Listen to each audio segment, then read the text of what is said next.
Selamat siang, nama saya Rolanda. Di sini saya akan menjelaskan materi tentang ekowisata pada pertemuan 1, 2, 3, 4, 5, dan 6. Di pertemuan pertama, pembahasannya tentang pengertian dan lingkup ekowisata. Apa sih yang dimaksud dengan pariwisata? Pariwisata adalah aktivitas perjalanan yang dilakukan untuk sementara waktu dari tempat tinggal semula ke tempat daerah tujuan dengan alasan bukan untuk menetap atau mencari nafkah, melainkan untuk bersenang-senang, memenuhi rasa ingin tahu, menghabiskan waktu senggang atau waktu libur, serta tujuan-tujuan lainnya. Ekowisata. Apa sih yang dimaksud dengan ekowisata? Ekowisata dapat diartikan sebagai perjalanan oleh seorang turis ke daerah terpencil dengan tujuan menikmati dan mempelajari mengenai alam, sejarah, dan budaya daerah tertentu, di mana pola wisatanya membantu ekonomi masyarakat lokal dan mendukung pelestarian hutan atau pelestarian alam.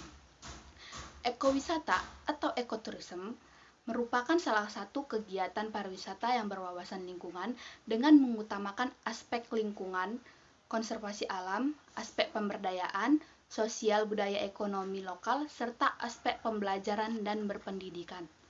Selanjutnya, ekowisata. Istilah kata ekowisata dapat kita artikan sebagai perjalanan seorang turis ke suatu daerah atau suatu tempat dengan tujuan mempelajari tentang alam tersebut atau sejarah dan budaya di suatu daerah tersebut, di mana pola wisatanya membantu perekonomian masyarakat di daerah tersebut. Ekowisata juga merupakan salah satu kegiatan pariwisata yang berwawasan lingkungan dengan mengutamakan aspek konservasi alam, aspek pemberdayaan sosial budaya ekonomi masyarakat lokal, serta aspek pembelajaran atau pendidikan. Prinsip pada ekowisata diantaranya adalah konservasi, ekonomi, pendidikan, wisata, dan partisipasi masyarakat. Partisipasi adalah kegiatan usaha yang bertujuan untuk menyediakan alternatif ekonomi secara berkelanjutan bagi masyarakat di kawasan yang dilindungi. 1. Kegiatan konservasi diantaranya itu kegiatan usaha yang bertujuan untuk menyediakan alternatif ekonomi secara berkelanjutan bagi masyarakat di kawasan yang dilindungi. Kontribusi pada konservasi dengan meningkatkan kepedulian dan dukungan terhadap perlindungan bentang lahan yang memiliki nilai biologis, ekologis, dan nilai sejarah yang tinggi. Prinsip daya dukung lingkungan diperhatikan di mana tingkat kunjungan dan kegiatan wisatawan pada sebuah daerah tujuan ekowisata dikelola sesuai dengan batas-batas yang dapat diterima baik dari segi alam maupun dari segi sosial budaya. Ada ekonomi. Ekowisata mendorong adanya regulasi yang mengatur standar kelayakan homestay sesuai dengan kondisi lokasi wisata. Yang kedua, ekowisata mendorong adanya prosedur sertifikasi pemandu sesuai dengan kondisi lokasi wisata. Yang ketiga, ekowisata mendorong ketersediaan homestay. Keempat, ekowisata dan tour operator turut mendukung atau mendorong peningkatan pengetahuan dan keterampilan serta perilaku bagi para pelaku ekowisata terutama pada masyarakat. Ada pendidikan. Kegiatan ekowisata mendorong masyarakat mendukung dan mengembangkan upaya konservasi. Kegiatan ekowisata selalu beriringan dengan aktivitas meningkatkan kesadaran masyarakat dan mengubah perilaku masyarakat tentang perlunya upaya konservasi sumber daya alam hayati dan ekosistemnya. Edukasi tentang budaya setempat dan konservasi untuk para turis atau tamu menjadi bagian dari paket ekowisata. Yang terakhir, mengembangkan skema di mana tamu secara sukarela terlibat dalam kegiatan konservasi dan pengelolaan kawasan ekowisata selama kunjungannya. 4. Ada wisata. Kegiatan ekowisata telah memperhitungkan tingkat pemanfaatan ruang dan kualitas daya dukung lingkungan kawasan tujuan melalui pelaksanaan sistem zonasi dan pengaturan waktu kunjungan. Fasilitas yang dibangun juga tidak merusak alam dan dibangun sesuai pada ekosistem yang sangat unik. Fasilitas umum sedapat mungkin sesuai tradisi lokal dan masyarakat lokal terlibat dalam proses perencanaan dan pembangunan. Ada sistem pengolahan sampah di sekitar fasilitas ekowisata. Kegiatan ekowisata juga mendukung reboisasi untuk menyimpang penggunaan kayu bakar atau dapur dan rumah. Mengembangkan paket-paket wisata yang mengedepankan budaya, seni, dan tradisi lokal. Hari-hari termasuk panen, mencari ikan, menanam, berburu dapat dimasukkan ke dalam atraksi lokal untuk memperkenalkan wisatawan pada cara hidup masyarakat dan mengajak mereka menghargai pengetahuan dan kearifan lokal. 5. Partisipasi masyarakat.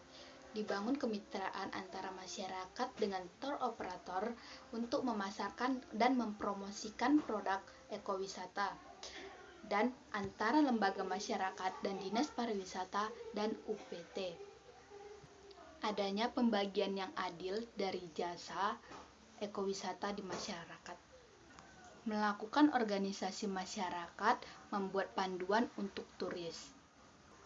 Ekowisata memperjuangkan prinsip perlunya melindungi pengetahuan serta hak atas karya intelektual masyarakat lokal, termasuk foto, kesenian, pengetahuan, musik, dan lain-lain.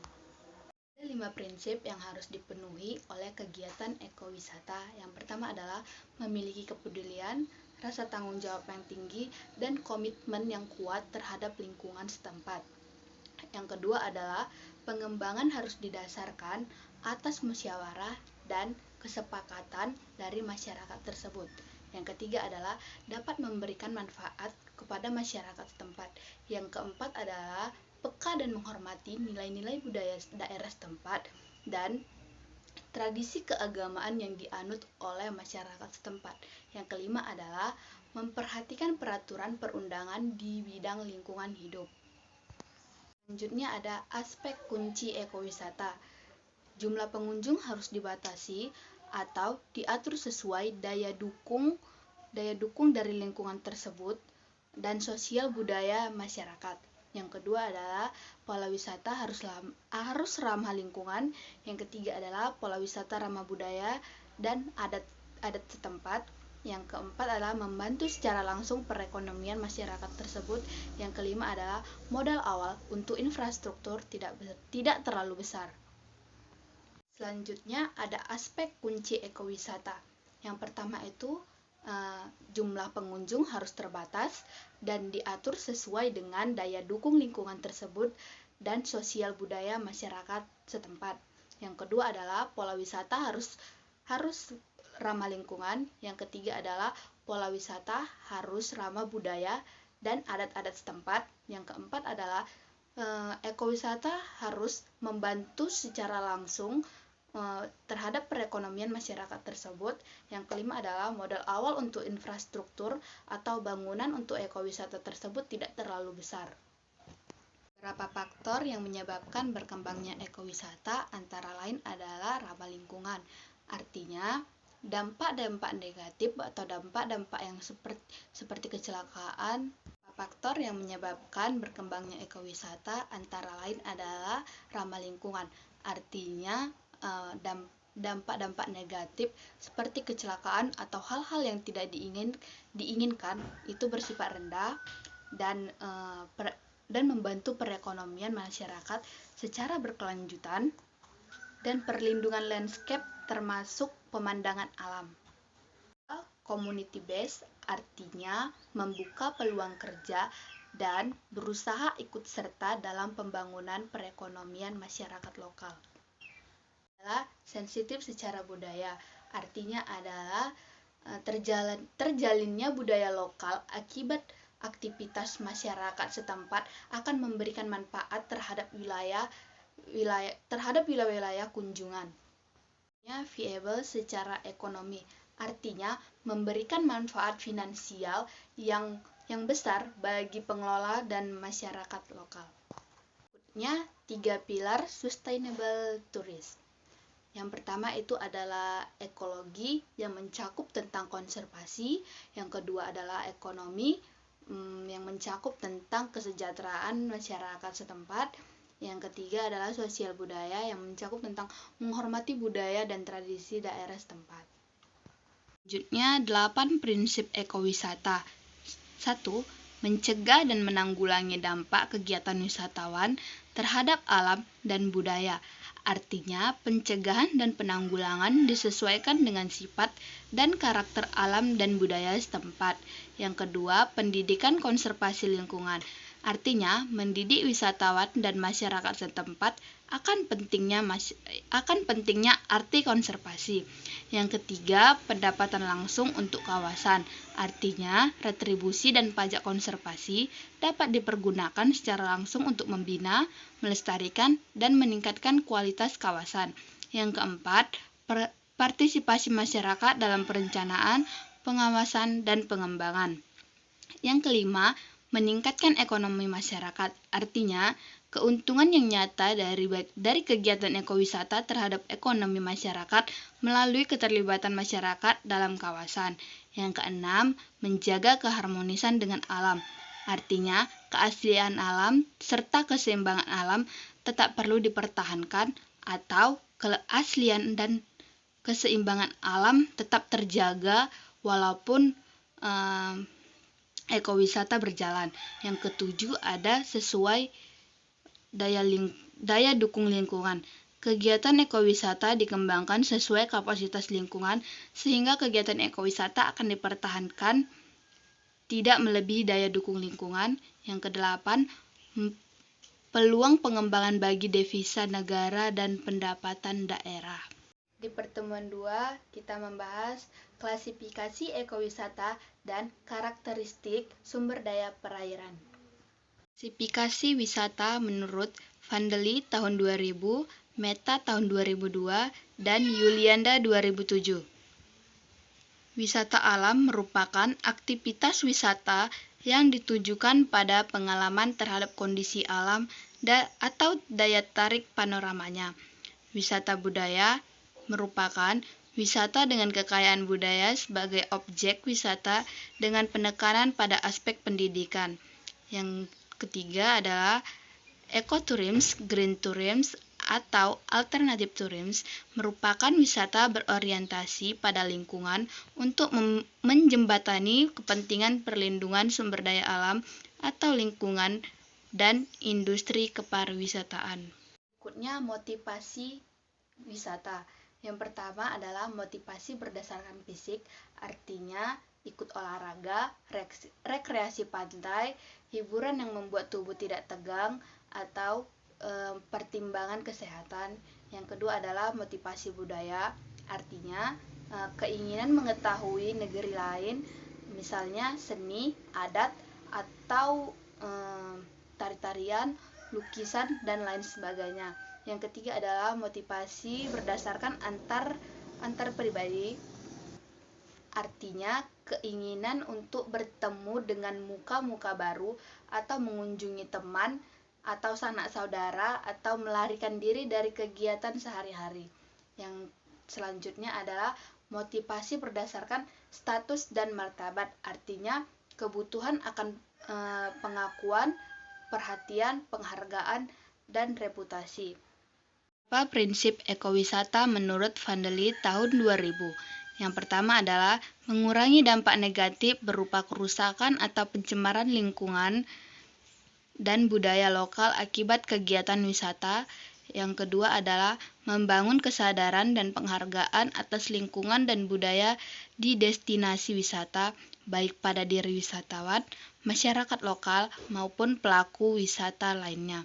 Yang ketiga adalah menawarkan pengalaman-pengalaman positif bagi wisatawan maupun penduduk lokal. Yang keempat adalah memberikan keuntungan finansial secara langsung bagi keperluan konservasi melalui kontribusi.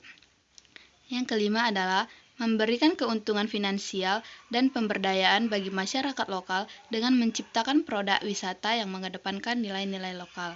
Yang keenam adalah meningkatkan kepekaan terhadap situasi sosial, lingkungan, dan politik di daerah tujuan wisata. Yang ketujuh adalah menghormati hak asasi dan perjanjian kerja dalam arti memberikan kebebasan kepada wisatawan dan masyarakat lokal untuk menikmati atraksi wisata sebagai wujud hak asasi serta tunduk pada aturan main yang adil dan disepakati bersama dalam transaksi-transaksi wisata. Karakteristik ekowisata yang membedakan dengan wisata massal atau konvensional. Yang pertama, ada kegiatan wisata yang berkaitan dengan konservasi lingkungan. Yang kedua adalah usaha pariwisata tidak hanya menyiapkan sekedar atraksi wisata, akan tetapi menawarkan pula peluang untuk menghargai lingkungan secara berkesinambungan. Yang ketiga adalah usaha pariwisata memiliki tanggung jawab ekonomi dalam pelestarian lingkungan hijau yang dikunjungi dan dinikmati wisatawan melalui berbagai kegiatan yang dapat menghasilkan pendapatan yang dapat dikembalikan bagi kepentingan konservasi lingkungan dan kunjungan wisatawan untuk pengembangan lingkungan yang berkelanjutan dan yang dapat dinikmati oleh para pecinta dan pemelihara lingkungan berikutnya. Yang keempat adalah usaha pariwisata yang lebih banyak menggunakan sarana transportasi lokal, sarana akomodasi lokal yang dikelola masyarakat setempat dan membedakan kehidupan masyarakat setempat dalam menumbuhkan pendapatan masyarakat dari berbagai kegiatan yang diakibatkan oleh kegiatan wisatawan di lokasi wisata yang dikunjungi dan berdampak kepada tumbuhnya inovasi, kreativitas masyarakat dalam menggali berbagai sumber kegiatan positif yang menunjang terhadap interaksi lingkungan. Pendekatan ekowisata harus dapat menjamin kelestarian lingkungan, menjaga tetap berlangsungnya proses ekologis yang tetap mendukung sistem kehidupan, melindungi keanekaragaman hayati, menjamin kelestarian dan pemanfaatan spesies dan ekosistemnya. Dua aspek pengembangan ekowisata. Aspek destinasi. Tidak melakukan eksploitasi alam, tetapi hanya menggunakan jasa alam dan masyarakat untuk memenuhi kebutuhan pengetahuan, fisik dan psikologis wisatawan, atau bukan menjual destinasi tetapi menjual filosofi. Yang kedua adalah aspek market. Artinya konsep product driven, meskipun market dipertimbangkan, namun macam, sifat, perilaku, objek, dan daya tarik wisata alam dan budaya diusahakan untuk kelestarian dan keberadaannya. Ada misi ekowisata. Apa-apa saja sih misi ekowisata? Yang pertama adalah mengembangkan kepariwisataan yang berbasis kepada alam dan tetap menjaga kelestarian alam. Yang kedua adalah mengangkat budaya setempat sebagai wisata budaya yang mendukung wisata alam. Yang ketiga adalah mengembangkan kegiatan wisata secara terpadu antara alam dengan budaya. Yang keempat adalah pemberdayaan masyarakat untuk meningkatkan kegiatan wisata yang ramah lingkungan. Potensi wisata yang dapat dikembangkan antara lain adalah pantai, pasir putih dan landai, sifat air jernih, tenang, ombak, biologi, ikan, penyu, lamun, dan lain-lain, pemandangan, dan iklim. Rekreasi pantai berdasarkan panorama, resort atau peristirahatan, berenang dan berjemur, olahraga pantai seperti voli pantai, jalan pantai, lempar cakram, dan lain sebagainya. Selanjutnya perahu memancing. Ancaman terhadap sumber daya alam laut diantaranya adalah dari faktor alam seperti gempa bumi, longsor, tsunami, dan gunung meletus. Yang kedua dari faktor manusia itu sendiri seperti penangkapan ikan dengan alat yang tidak ramah lingkungan, contohnya dengan bom, sianida, dan racun. Yang kedua adalah pengambilan karang, contohnya pondasi bangunan penambangan atau mining, pasir, timah, emas, pembuangan sampah. Contohnya adalah rumah tangga atau pabrik atau sisa-sisa limbah dari pabrik, sisa bahan kimia, penebangan mangrove, penggalian tanah, pembangunan fasilitas yang tidak tepat, contohnya seperti pelabuhan, jalan, dan lain sebagainya. Dampak dari ancaman tersebut adalah kerusakan fisiknya antara lain sedimentasi, abrasi atau akresi, banjir, kualitas air menurun, kekeringan, perubahan bentang alam, kerusakan atau kepunahan sumber daya hayati meliputi plankton, bentos, terumbu karang, mangrove, padang lamun, dan ikan. Sudah terjadi seperti ini, maka objek wisata akan hilang, pengunjung berkurang, dan kerugian sosial ekonomi. Selanjutnya, di pertemuan 3 akan dibahas tentang potensi sumber daya pesisir dan lautan. Potensi wisata sebagai negara maritim. Nah, dapat kita lihat di PPT tersebut, banyak sekali turis-turis mengidolakan tempat-tempat yang ada di Indonesia. Ya, mengapa mereka mengidolakan tempat-tempat yang ada di Indonesia? Ya, salah satunya karena di Indonesia itu banyak sekali tempat-tempat yang seperti seperti Bali gitu kan. Banyak sekali tempat-tempat yang unik, yang memang kawasannya itu cocok dijadikan sebagai tempat rekreasi.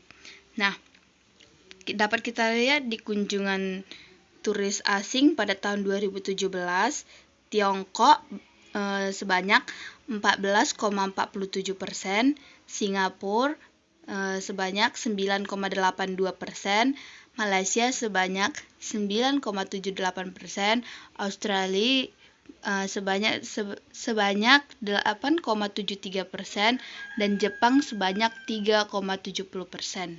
Pesisir atau coast, suatu wilayah yang lebih luas daripada pantai. Wilayahnya mencakup wilayah daratan yang masih mendapat pengaruh laut, pasang surut, suara deburan ombak, rembesan air laut di daratan, dan wilayah laut sejauh masih mendapat pengaruh dari darat, aliran sungai dan sedimentasi dari darat.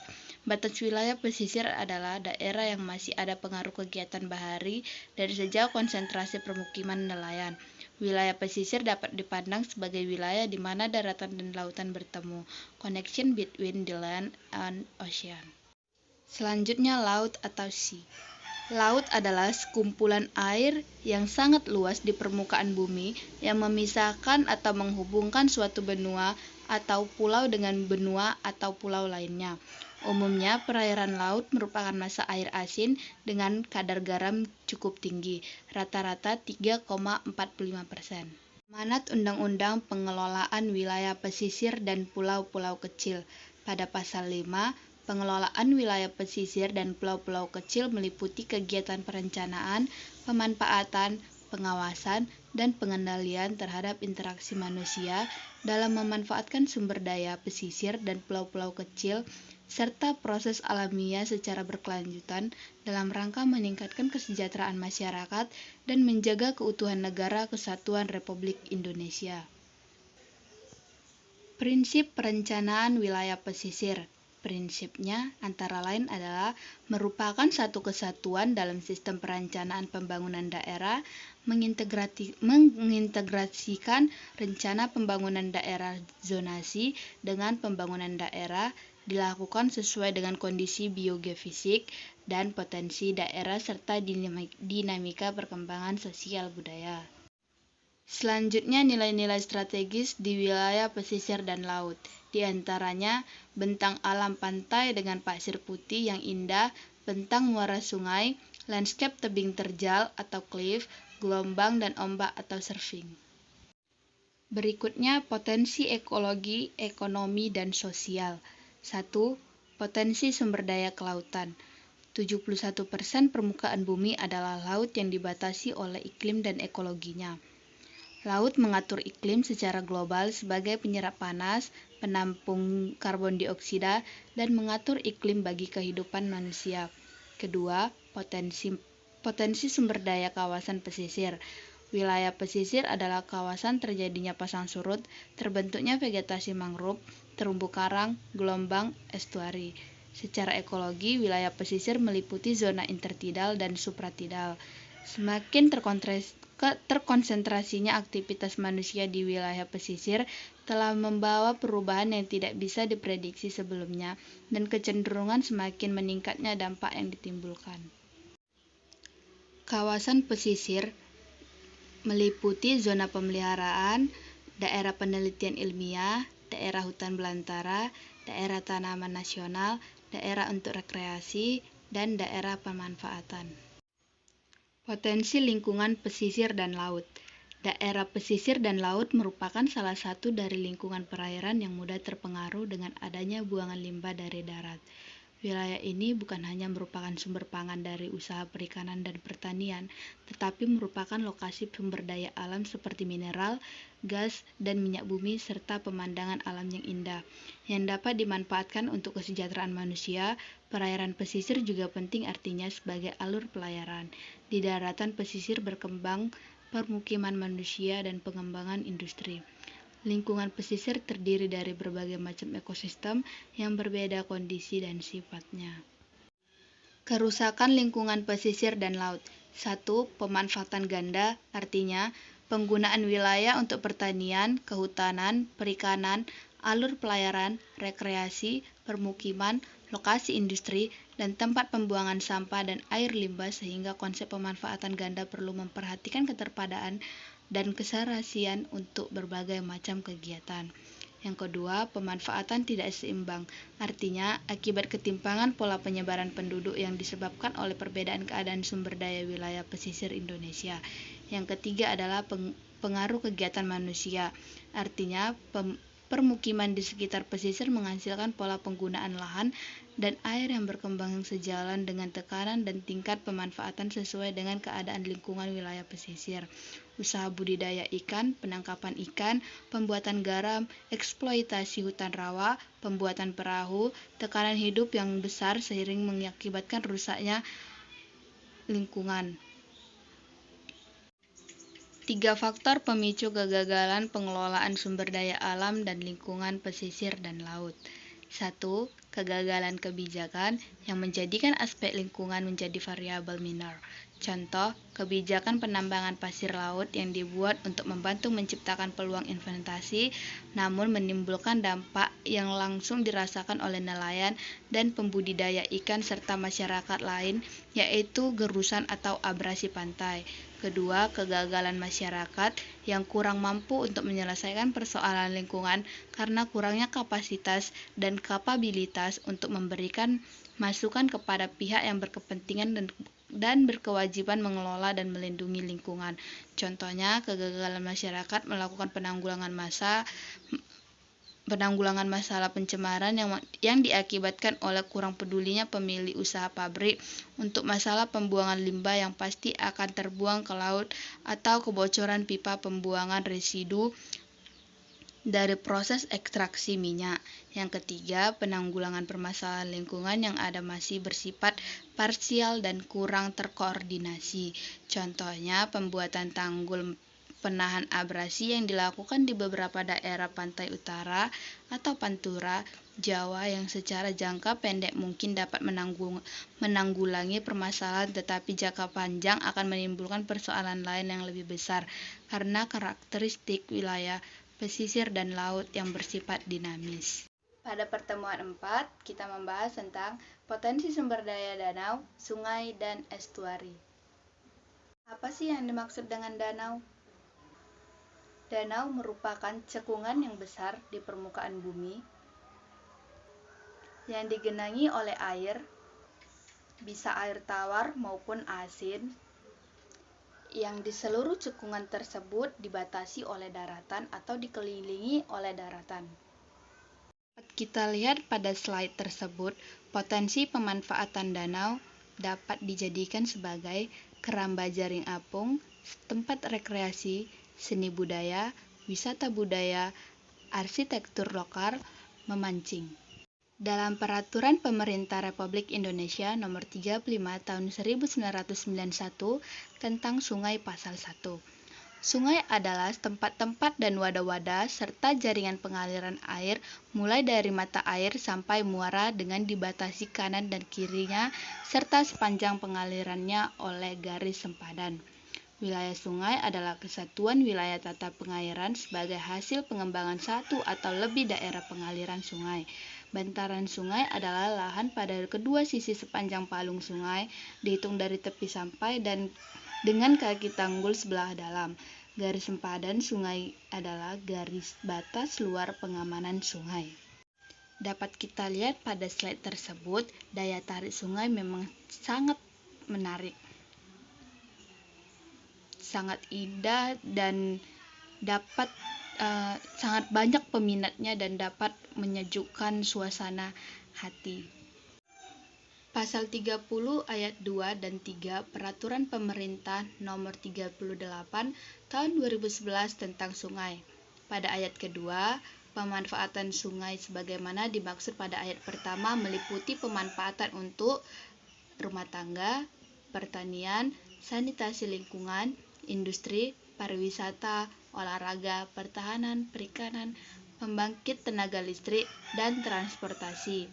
Pada ayat yang ketiga, pengembangan sungai sebagaimana dimaksud pada ayat pertama dilakukan dengan tidak merusak ekosistem sungai, mempertimbangkan karakteristik sungai, kelestarian keanekaragaman hayati, serta kekhasan dan aspirasi daerah atau masyarakat setempat. Potensi sungai di Indonesia. Indonesia memiliki sedikitnya 5.590 sungai utama dan 65.017 anak sungai. Dari 5,5 ribu sungai utama panjang totalnya mencapai 94.573 km dengan luas daerah aliran sungai mencapai 1.512.466 km². Sungai juga mempunyai peran dalam menjaga keanekaragaman hayati, nilai ekonomi, budaya, transportasi, pariwisata, dan lainnya. Fungsi dan manfaat sungai antara lain sebagai penampung air, mengalirkan air ke hilir, pembangkit listrik, pusat dari ekosistem, tempat mencari nafkah, tempat rekreasi, lokasi mencari ketenangan dan relaksasi, sumber energi pembangkit listrik, sarana transportasi, sumber air pertanian, peternakan, maupun perikanan. Indonesia berada di peringkat kedua sebagai penyumbang sampah plastik ke laut.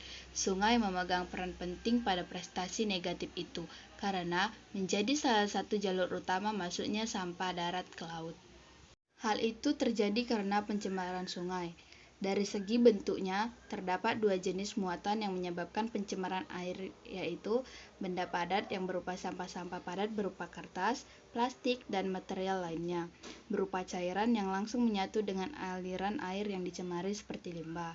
Sedangkan dari tempat asalnya terdapat beberapa limbah penyebab pencemaran, yaitu limbah rumah tangga, berupa limbah sampah baik padat maupun cair, limbah industri berasal dari aktivitas industri, dan limbah pertanian, penggunaan bahan kimia. Berikut adalah dampak-dampak dari pencemaran sungai. Antara lain adalah tumbuhnya mikroorganisme yang berbahaya yang berasal dari pembusukan sampah. Bila sampai masuk ke dalam tubuh, mikroorganisme ini akan menimbulkan bahaya, yaitu penyakit. Air yang beracun, sehingga berbahaya bila dikonsumsi untuk didaur ulang. Racun ini bisa berasal dari limbah kimiawi dari rumah tangga, industri, pestisida dari kegiatan pertanian, dan lain-lain. Kesulitan untuk memperoleh air bersih untuk kebutuhan sehari-hari. Terganggunya keseimbangan ekosistem di dalam air yang bisa berdampak bagi kehidupan manusia. Contohnya, berkurangnya populasi ikan di sungai atau laut. Estuari atau estuaria, suatu tempat pertemuan antara air tawar dan air laut atau transisi antara habitat tawar dan habitat laut. Suatu bentukan massa air yang semi tertutup di lingkungan pesisir yang berhubungan langsung dengan laut lepas, sangat dipengaruhi oleh efek pasang surut, dan massa airnya merupakan campuran dari air laut dan air tawar. Secara geomorfologi, estuari terbagi menjadi 4 macam, yaitu yang pertama estuari yang berupa rataan tergenang, yang kedua estuari bertipe fjord, yang ketiga estuari dengan pasir penghalang, yang keempat adalah estuari yang terbentuk oleh proses vulkanik. Potensi estuari. Habitat estuari lebih subur atau produktif, sehingga di daerah ini menjadi daerah asuhan yang baik bagi larva maupun udang, ikan, dan kerang, bahkan menjadikan estuaria sebagai habitat sepanjang hidupnya. Menurut Genisa tahun 1999, estuari dimanfaatkan oleh manusia sebagai tempat bermukim, tempat penangkapan dan budaya perikanan, jalur transportasi, tempat pelabuhan, dan kawasan industri. Dahuri menjelaskan bahwa tingginya tingkat pemanfaatan di daerah estuaria menimbulkan berbagai dampak lingkungan seperti hilangnya sumber daya estuaria.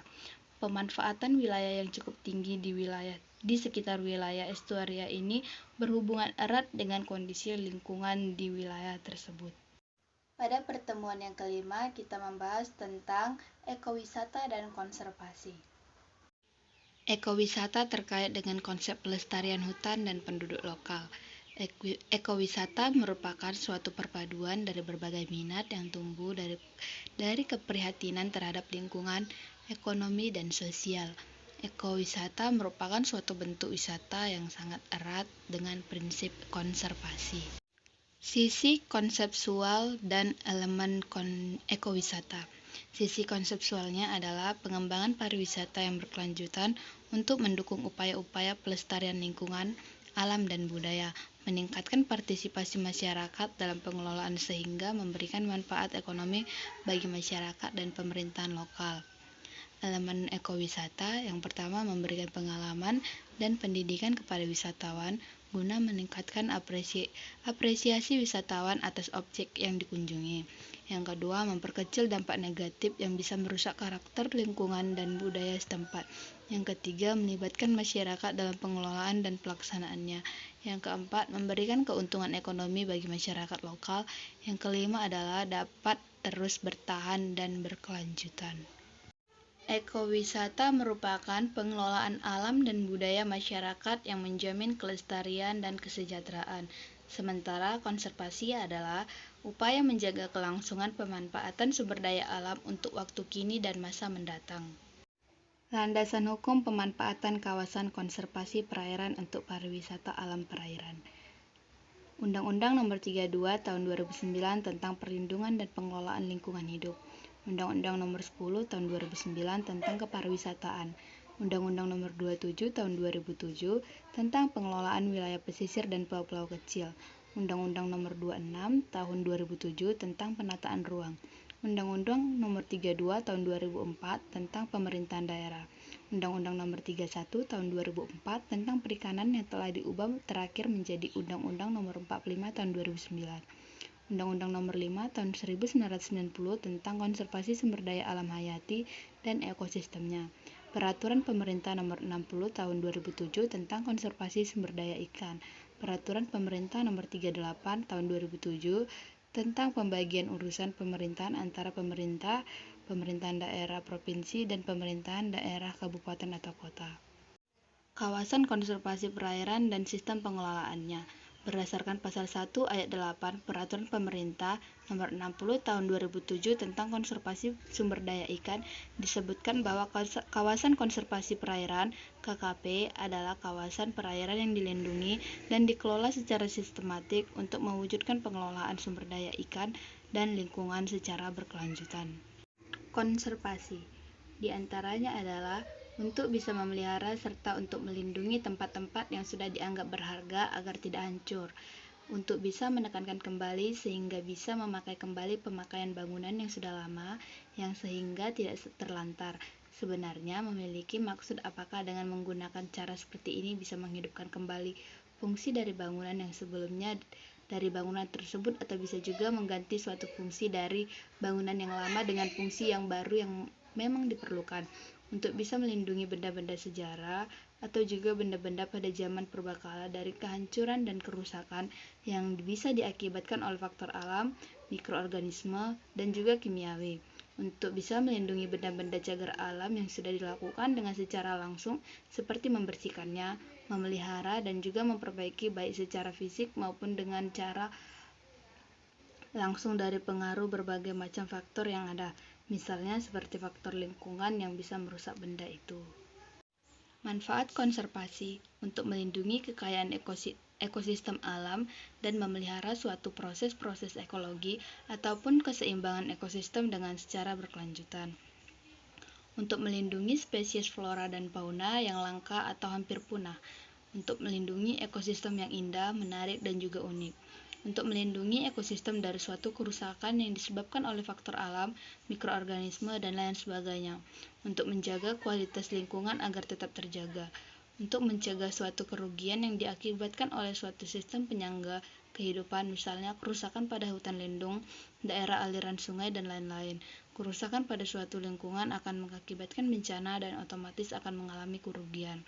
Untuk mencegah suatu kerugian yang diakibatkan hilangnya sumber genetika yang tergantung pada suatu flora yang mengembangkan suatu pangan dan bahan untuk obat-obatan. Baik, di pertemuan 6 kita akan membahas tentang prinsip ekowisata berkelanjutan. 3 unsur kunci dalam mendefinisikan ekowisata. Fokus atraksi pada lingkungan alam atau kawasan spesifik, menekankan pada pembelajaran sebagai bentuk interaksi wisatawan dengan alam harus berkelanjutan. Pada pertemuan pertama sudah dijelaskan aspek-aspek dalam pariwisata berkelanjutan. Nah, di pertemuan 6 juga akan dijelaskan aspek-aspek dalam pariwisata berkelanjutan, yaitu tentang lingkungan, ekonomi, dan sosial budaya. Pembangunan berkelanjutan. Pembangunan yang berkelanjutan pada hakikatnya ditujukan untuk mencari pemerataan pembangunan antara generasi pada masa kini maupun masa yang akan datang. Pembangunan berkelanjutan bertujuan untuk meningkatkan kesejahteraan masyarakat, untuk memenuhi kebutuhan dan aspirasi manusia. Itu menurut Salim tahun 1990. Menurut Kementerian Lingkungan Hidup tahun 1990, pembangunan yang pada dasarnya lebih berorientasi ekonomi dapat diukur keberlanjutannya berdasarkan 3 kriteria, yaitu tidak ada pemborosan penggunaan sumber daya alam, tidak ada polusi dan dampak lingkungan lainnya, kegiatan harus dapat meningkatkan. Berikut adalah sasaran pembangunan berkelanjutan menurut Suta Miharja 2004. Yang pertama adalah pemerataan manfaat hasil-hasil pembangunan antar generasi. Yang kedua adalah safeguarding atau pengamanan terhadap kelestarian sumber daya alam dan lingkungan hidup. Yang ketiga adalah pemanfaatan dan pengelolaan sumber daya alam semata untuk kepentingan mengejar pertumbuhan ekonomi demi kepentingan pemerataan pemanfaatan sumber daya alam yang berkelanjutan antar generasi. Yang keempat adalah mempertahankan kesejahteraan rakyat atau masyarakat yang berkelanjutan baik masa kini maupun masa yang akan datang. Nomor 5, mempertahankan manfaat pembangunan ataupun pengelolaan sumber daya alam dan lingkungan yang mempunyai dampak manfaat jangka panjang ataupun lestari antar generasi. Yang keenam adalah menjaga mutu ataupun kualitas kehidupan manusia antar generasi sesuai dengan habitatnya.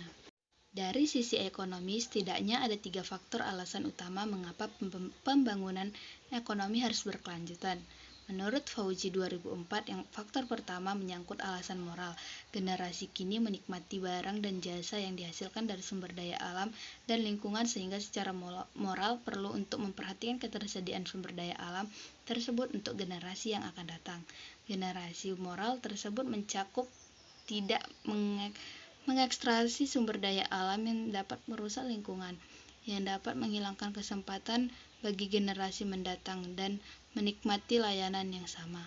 Faktor keduanya adalah menyangkut alasan ekologi, keanekaragaman hayati misalnya, memiliki nilai ekologi yang sangat tinggi. Oleh karena itu, aktivitas ekonomi semestinya tidak diarahkan pada kegiatan pemanfaatan sumber daya alam dan lingkungan semata, pada akhirnya dapat mengancam fungsi ekologi.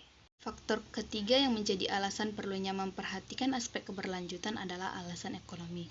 Alasan dari sisi ekonomi memang masih terjadi perdebatan karena tidak diketahui apakah aktivitas ekonomi selama ini sudah atau belum memenuhi kriteria keberlanjutan. Seperti kita ketahui bahwa dimensi ekonomi keberlanjutan sendiri cukup kompleks sehingga sering aspek keberlanjutan dari sisi ekonomi ini hanya dibatasi pada pengukuran kesejahteraan antar generasi.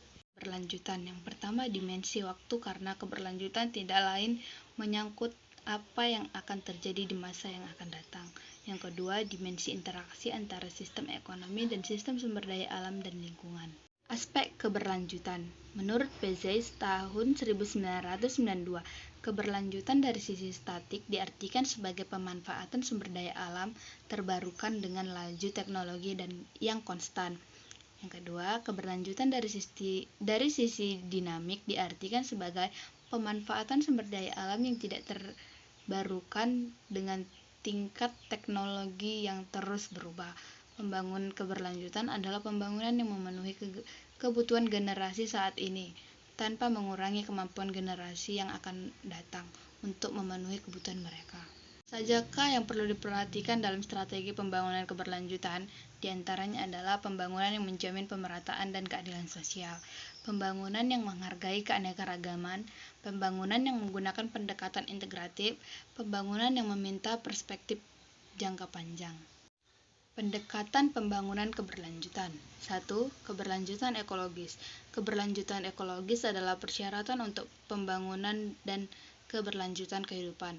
Memelihara integritas tatanan lingkungan agar sistem penunjang kehidupan di bumi tetap terjamin dan sistem produktivitas, adaptabilitas, dan pemulihan tanah, air, udara, dan seluruh kehidupan berkelanjutan. 3 aspek yang harus diperhatikan untuk memelihara integritas tatanan lingkungan yaitu daya dukung, daya asimilatif, dan keberlanjutan pemanfaatan sumber daya terpulihkan. Memelihara keanekaragaman hayati pada keanekaragaman kehidupan yang menentukan keberlanjutan proses ekologis. Pengelolaan pembangunan yang berwawasan lingkungan merupakan hal penting untuk keberlanjutan ekosistem. Yang kedua, ada keberlanjutan ekonomi. Keberlanjutan ekonomi dari perspektif pembangunan memiliki dua hal utama, keduanya mempunyai keterkaitan yang erat dengan tujuan aspek keberlanjutan lainnya. Keberlanjutan ekonomi makro menjamin kemajuan ekonomi secara berkelanjutan dan mendorong efisiensi ekologi melalui reformasi struktural dan nasional. 3 elemen utama untuk keberlanjutan ekonomi makro yaitu efisiensi ekonomi, kesejahteraan ekonomi yang berkesinambungan, dan meningkatkan pemerataan dan distribusi kemakmuran. Yang ketiga adalah keberlanjutan sosial budaya. Keberlanjutan sosial dan budaya mempunyai 4 sasaran yaitu yang pertama, stabilitas penduduk dan pelaksanaannya masyarakatkan komitmen politik yang kuat, kesadaran dan partisipasi masyarakat, memperkuat peranan dan status wanita, meningkatkan kualitas, efektivitas, dan lingkungan keluarga. Yang kedua, memenuhi kebutuhan dasar manusia dengan memerangi kemiskinan dan mengurangi kemiskinan absolut. Yang ketiga, mempertahankan keanekaragaman budaya dengan mengakui dan menghargai sistem sosial dan kebudayaan seluruh bangsa, dan dengan memahami dan menggunakan pengetahuan tradisional demi manfaat masyarakat dan pembangunan ekonomi, mendorong partisipasi masyarakat lokal dalam pengambilan keputusan. Yang keempat, keberlanjutan politik. Keberlanjutan politik diarahkan pada respek pada human right, kebebasan individu dan sosial untuk berpartisipasi di bidang ekonomi, sosial dan politik. Demokrasi yang dilaksanakan perlu memperhatikan proses demokrasi yang transparan dan bertanggung jawab, kepastian kesediaan pangan, air, dan pemukiman. Yang kelima, keberlanjutan pertahanan dan keamanan.